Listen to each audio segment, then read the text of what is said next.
Clayton, hand down and put it in your pocket, both of them. 8-year-old Clayton enjoys having his photo taken and running around outside. His hobbies include karate and water skiing, really anything active. Living with juvenile diabetes doesn't keep him from having fun, but it does require a lot of discipline to stay well. A lot of times I can't have what I want to, like cake or cookies and stuff like that. We had a crash course on this life-changing experience of having type 1 diabetes.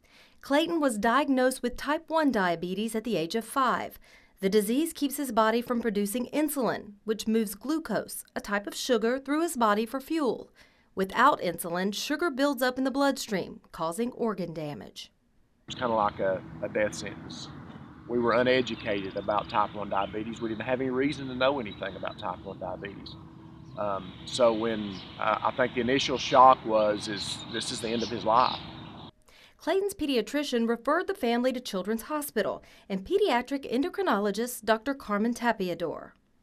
We found out that it was not going to be life-threatening as long as we did everything to take good care. Clayton's illness was caught early because his parents noticed some of the warning signs of juvenile diabetes, which include extreme thirst, frequent urination, sudden vision changes, a fruity sweet odor on the breath, and feeling very tired.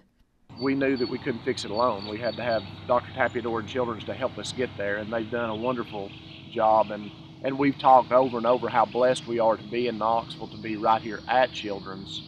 There's no cure for juvenile diabetes. Clayton and his parents must carefully manage the food he eats and monitor his sugar levels 4 times a day.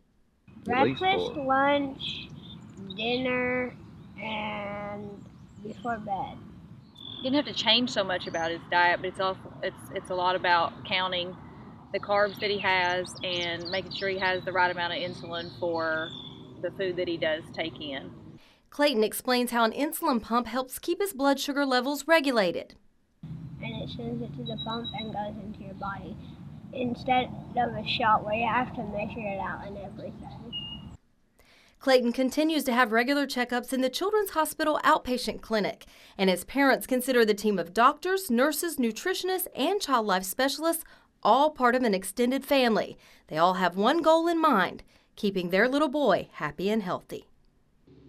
They could just talk to you, and they felt what we were going through, and you could see that they were compassionate about what they were doing.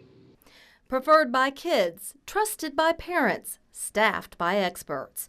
Not just a hospital, Children's Hospital.